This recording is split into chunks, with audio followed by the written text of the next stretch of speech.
Hi, back with me again. Today I'm gonna do my task 11. Part 1. Read these words. See, she, su, shoe, sip, ship, as, ash, ras, rush, push, push, sheet, shawl, washing, Swedish, shell, shake machine, English, shop, show, spatial, shrunk, shut, finished, shouldn't show, wish, demonstration, television, treasure, garage, casual clothes, Peugeot, Asia, measuring tape, an unusual collision, ships, chips, sheep, cheap, sherry, cherry, shop, chop, cash, catch, wash, watch, children, butcher's shop, Mrs. Church, chick, chump, chops, much, Cheshire, shoulder, which, cheaper, a delicious chicken, choose, children's lunch, arrange juice, rich child, which job, village jail, watch chain, collect chess, large gentleman, which chair, large cherries, huge jam jar, how much cheese, teach German. More US adults who do not already have children are saying they are unlikely to ever have them. A new Pew Research Center survey finds findings that could draw renewed attention to the risks of declining birth rates of industrialized nations. Experts are concerned that the US birth rate, which has declined for the sixth straight year, may not fuel enough population growth on its own to keep the future economy afloat and fund social programs. Women between the ages of 18 to 49 and men between 18 and 59 who said they are not parents were asked the question, thinking about the future, how likely is it that you will have children someday? In October, 26% of them said it is very likely, a 6-point drop from 2018 when 32% answered very likely. Meanwhile, the share of Americans who answered not too likely in 2021 grew to 21% compared to 16% in 2018. When asked for a reason, 46% of childless adults who said it's not at all or not too likely they will ever have children said it's because they just don't want them. That's a change from in 2018 when 63% of childless adults in this category said it was because they had no desire for children. This time around, 43% cited other reasons, including medical issues, economic or financial reasons, and lack of partner. Help out of the quicksand. How the child care crisis is keeping moms out of work. When the pandemic led to a lack of child care, single mothers like Dennis Tyree were left in the lurch, unable to work. Coupled with the recent release of federal demographic data, this poll points to a long-term evolution in parenthood trends in the United States. The spiraling costs of child care, healthcare, and education, along with global instability, including the coronavirus pandemic and climate change, could all be contributing to be a broader change in attitudes to marriage and priorities in life. U.S. birth rate falls to its lowest level in decades in wake of pandemic. In April, the Census Bureau reported that in the last decade of U.S. population grew at the second slowest rate for any 10-year period since the nation's founding. Pew surveyed 3,866 parents and non-parents online in late October as part of broader study of nearly 10,000 U.S. adults known as the American Trans Panel Survey. Those who said they have no children were asked to rate their desire to have them in the future, while those who said they already have children were asked to rate their likelihood of having more. The same questions were asked in a similar poll Pew conducted in late July to early August 2018, enabling a comparison of trends over time. There was no difference based on gender in the responses among parents and non-parents. According to Pew, men and women are equally likely to say they will probably not have kids or more kids in the future. There was a difference based on age, however, with adults in their 40s far more likely than younger adults to say they are unlikely to have any or any more children in the future.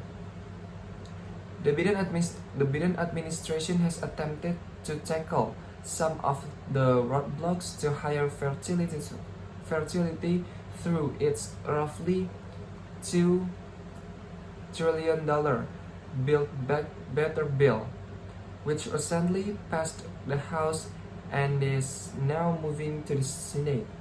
The bill includes funding for universal pre-K, as well as the first national paid family and medical leave program. Part 3. Read this story. She was walking lazily, for the fierce April sun was directly overhead. Her umbrella blocked its rays, but nothing blocked the heat.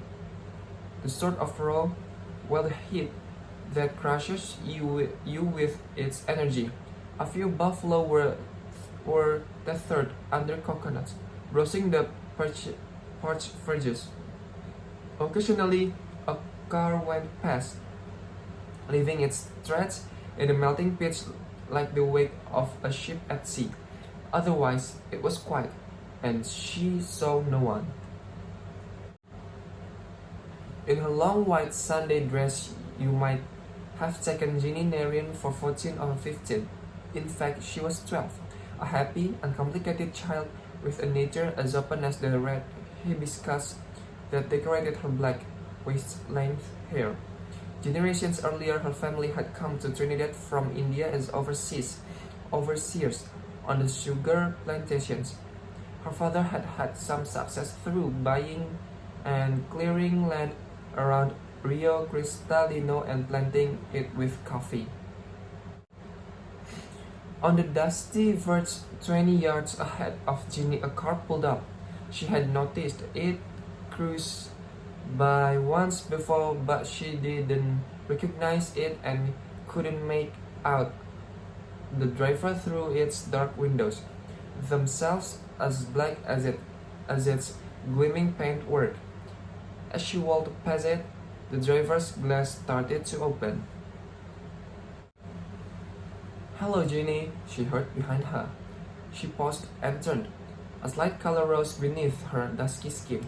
Ravi Kirjani was tall and lean and always well dressed. His big eyes and large white teeth flashed in the sunlight as he spoke. Everyone in Rio Cristalino knew Ravi. Ginny often heard her unmarried sisters talked ruefully of him, of how, if only their father were alive and they still had land, one of them might marry him.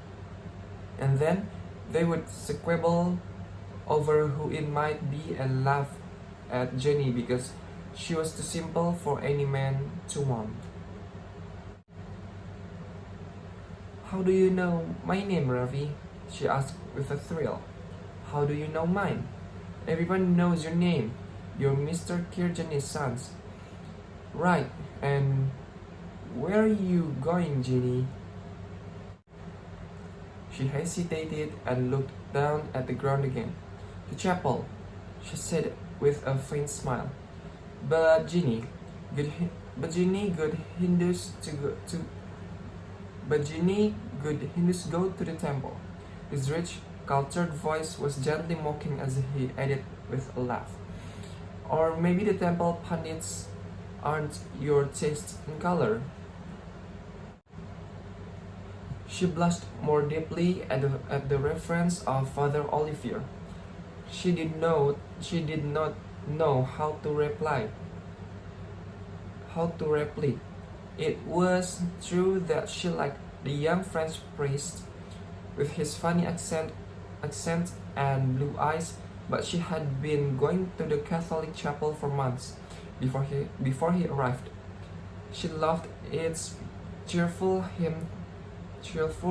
hymns and its simple creed for one God, so different from those miserable Hindu gods who squabble with each other like her sisters at home. But added to that, the vulgarity of Rafi's remark bewildered her because his family were known for their breeding. People always said that Rafi would be a man of honor like his father. Rafi looked suddenly grave. His dark skin seemed even darker. It may be that he regretted his words. Possibly, he saw the confusion in Jenny's white-brown eyes. In any case, he didn't wait for an answer.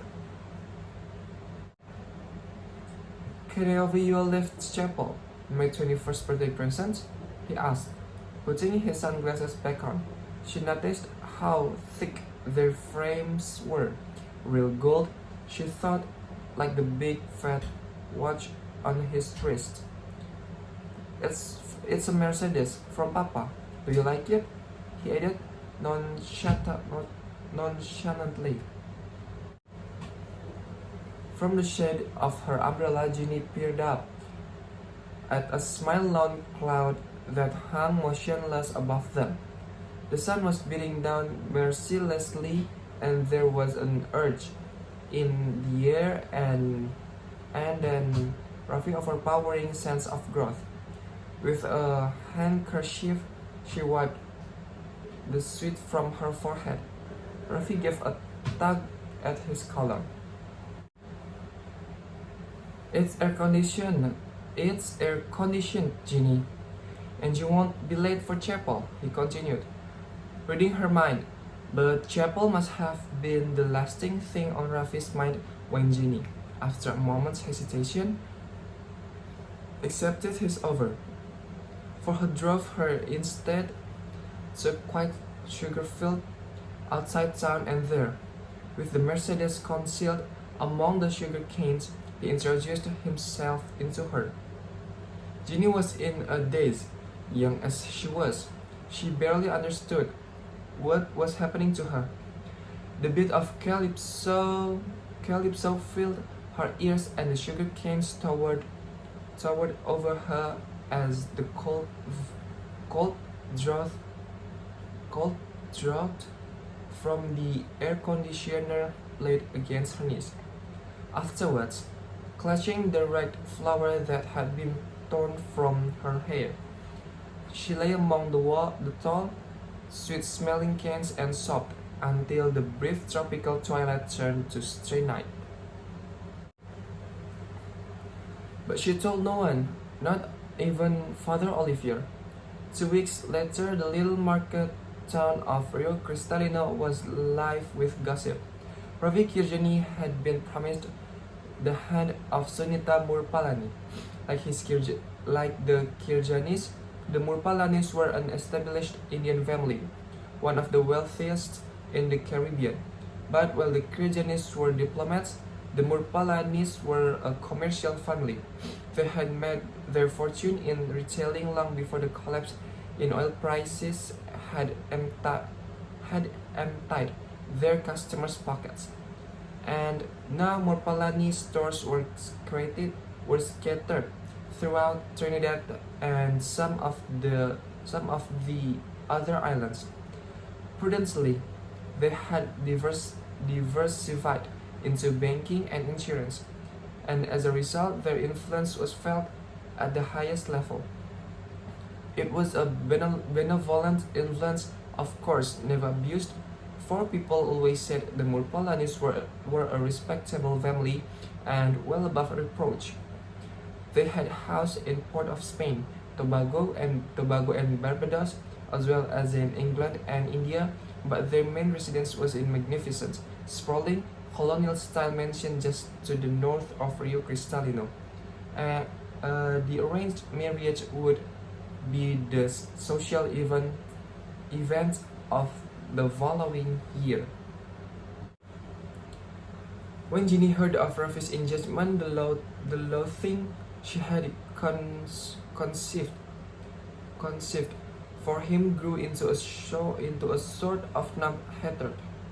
She was soon haunted by a longing to repay that heartless, arrogant brute.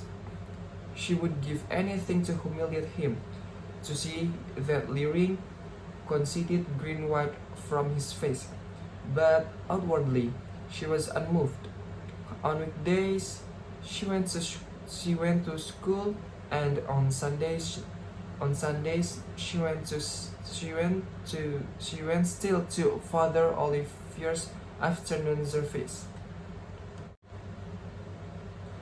Girl, you should just have a lot to confess to that wifey, her mother would say to her each time she came home late from chapel. He's that a whitey, he's a man of God. That's as might be, child. But don't forget he does be a man first. That months passed and she didn't see Ravi again. And then it rained. All through August, the rain hardly stopped. It rattled persistently on the galvanized roofs until you thought you would go mad with the noise. And if it stopped, the air was as sticky as treacle, and you paid for it to rain again. Then one day in October, towards the end of the wet season, when Ginny's family were celebrating her only brother's 18th birthday, something happened that she had been dreading for weeks. She was lying in the hammock on the balcony, praying with her 6-year-old nephew Pinny. Suddenly, Pinny cried out, "Ginny, why are you so fat?" Throughout the little frame house, all celebrations stopped. On the balcony, curious eyes were turned upon Ginny, and you could see what happened the boy meant. "God have mercy on you, Virginia. Watch the shape of your belly," cried Mrs. Nerin, exploding with indignation and pulling her daughter indoors away from the praying neighbor's ears. Her voice was loud and hard, and there was a blankness in her eyes like the blackness of the skies before thunder. How could she have been so blind? She cursed herself for it, and harsh questions burst from her lips.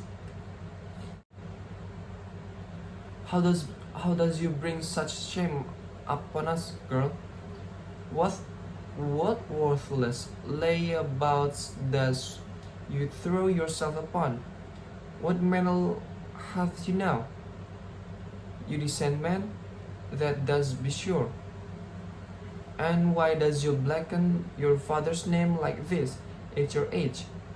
The man was didn't even live to see you born. Thank thank the gods he didn't have to know of this. You sure got some explaining to your precious man of God, child. At last her words were exhausted and she sat down heavily, her weak heart pounding dangerously and her chest heaving from the exertion of her outburst. Then Ginny told her mother of the afternoon that Rafi Kirjani had raped her. There was a long silence after that, and all you could hear was Mrs. Nairn wheezing. When at last she spoke, her, her words were heavy and disjointed. If anybody has to get damnation, that Kirjani Boyle get it, she said. Ginny's sisters were awestruck.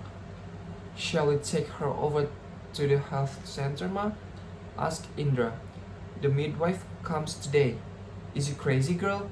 You all does know how that woman does run she mouth like a duck's bottom. You all leave this to me.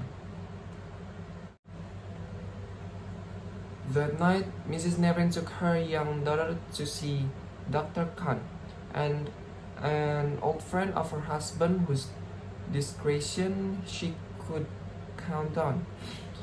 There was no doubt about it. The child was pregnant. And what can us do? Dr. Khan asked Mrs. Nairn. Marry her off, quick as you can. The lean old doctor replied bluntly. Mrs. Nairn scoffed. Who would take her now, doctor? I just beg you. There's nothing you can do for us? A welcome breeze came through the slats of the surgery windows. Outside you could hear the shrill, persistent sound of cicadas, while mosquitoes crowded at the screens, attracted by the bare bulb over the simple desk. Dr. Khan sighed and peered over the frames of his glasses. Then he lowered his voice and spoke wearily, like a man who has said the same thing many times. I might arrange something for the baby once it's born, but it must be born, my dear. Your daughter is slimly built, she young, a child herself. To you she looks barely 3 months pregnant. Don't fool yourself. If the dates she's given us are correct, in 3 months she'll be full term. Anything now would be too messy. And if it's born, asked Mrs. Nairn falteringly. If it's born, what has happened then? No, ma. I want it anyway. I want to keep it, said Ginny quietly. Don't be a fool, child. It's my baby, ma.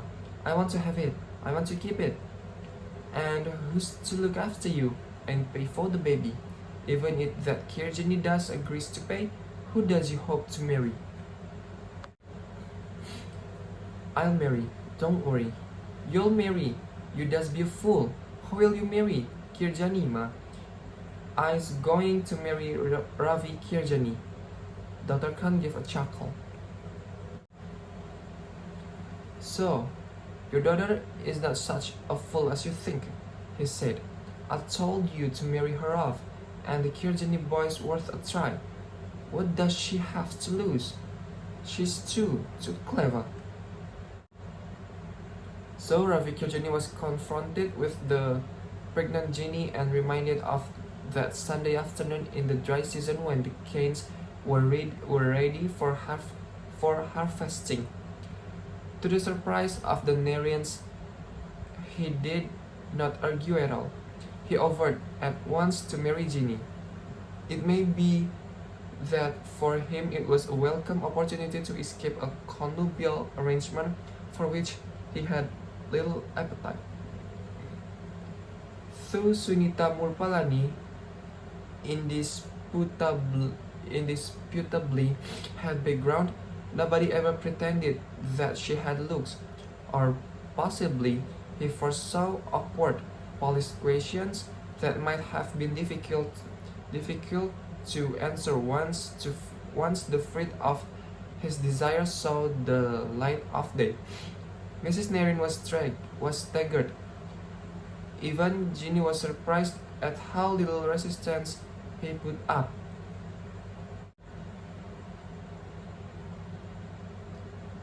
Perhaps, she thought, with a wry smile, he's not really so bad. Whatever his reasons, you had to admit Rafi acted honorably, and so did the jilted Murpalani family.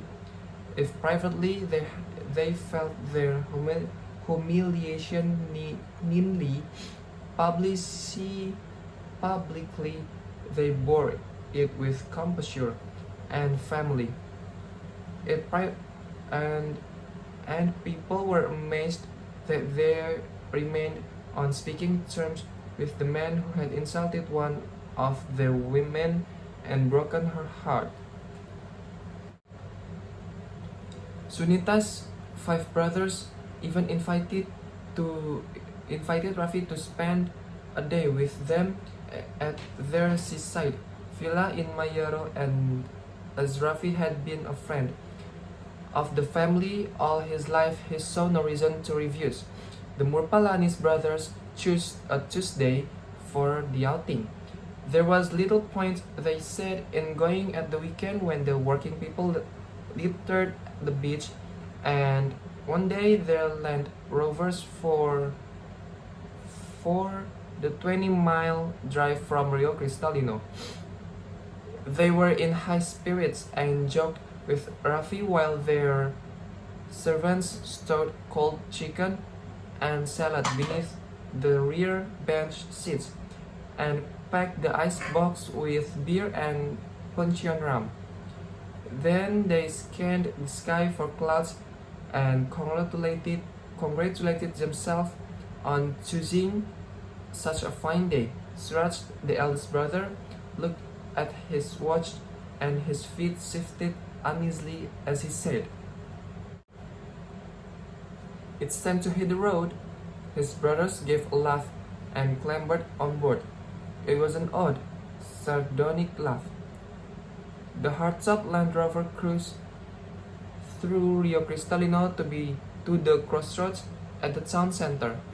Already the market traders were pitching their roadside stalls and erecting great canvas umbrellas to shield them from sun or rain. The promise of commerce was in the air, and the traders looked about expectantly as they loaded their stalls with fresh mangoes, or put the finishing touches to displays of giant melons whose fleshy pink innards glistened succulently under cellophane. The Land Rover turned east towards Mayaro and moments later was passing the cemetery on the edge of town. The road to the coast was busy with traffic in both directions, still carrying produce to market, and the frequent bends and potholes made the journey slow. At last, on an uphill straight about 6 miles from Mayaro, the Land Rover was able to pick up speed. Its ripped tires beat on the reflector studs like a drum roll, and the early morning sun flashed through the coconut palms. Suddenly, a terrible thing happened. The rear door of the Land Rover swung open. The Rafi Kirjani tumbled out, falling helplessly beneath the wheels of a heavily laden truck. At the inquest, the coroner acknowledged that the nature and extent of Rafi's injuries made it impossible to determine whether he was killed instantly by the fall or subsequently by the truck. But it was clear at least he felt that Rafi had been alive when he fell from the Land Rover. The verdict the verdict was death due to misadventure. 3 days later, Ravi's remains were cremated according to Hindu rites. As usual, a crush of people from all over Trinidad, distant relatives and old classmates, anyone claiming even the most tenuous connection with the dead man, came to mourn at the Riverside Pier outside Mayaro. Some of them were convinced that they could see in Rafi's death the hands of the gods, and they pointed for evidence to the gray sky and the unseasonal rain. But the flames defied the rain, and the stench of burning flesh filled the air. A few spoke darkly of murder. Didn't the Morpolanis have a compelling motive? And not by chance did they have the opportunity and the means, but mostly they agreed that it was a tragic accident. It made little difference that it was a Morpolani truck that had finished Ravi off. Morpolani trucks were everywhere. Then they watched as the ashes were thrown into the muddy Otoir River, soon to be lost in the warm waters of the Atlantic. Anyway, said one old mourner with a shrug, who are we to ask questions? The police closed their files on the case before the boy was called, and he shook the last of the rain from his umbrella and slapped impatiently at the mosquito. You might have thought that the shock of Rafi's death would have induced in Ginny a premature delivery, but quite the reverse. She attended the inquest and she mourned at the funeral. The expected date came and went. 6 more weeks elapsed before Ginny, by now 13, gave birth to a son at the public maternity hospital in San Fernando. When they saw the baby, the nurses glanced anxiously at each other.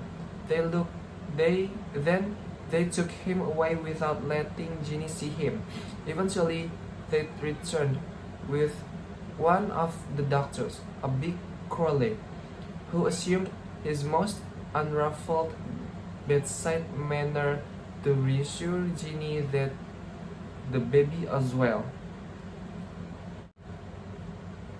It's true, he's a little pasty, my dear, he said as the nurse placed the baby in Ginny's arms. But you see, there'll be late delivery, and don't forget, you're very young, and you've both had a rough time. Wait a day, 3 days. His eyes'll turn. He'll son have a healthy color. Ginny looked into her son's blue eyes and kissed them, and in doing so a tremendous feeling of tiredness suddenly came over her. They were so very, very blue, so like Father Olivier's. She sighed at the irony of it all, the waste of it all. Was the Crowley doctor really so stupid? Surely he knew as well as she did that the pallid looks could never go.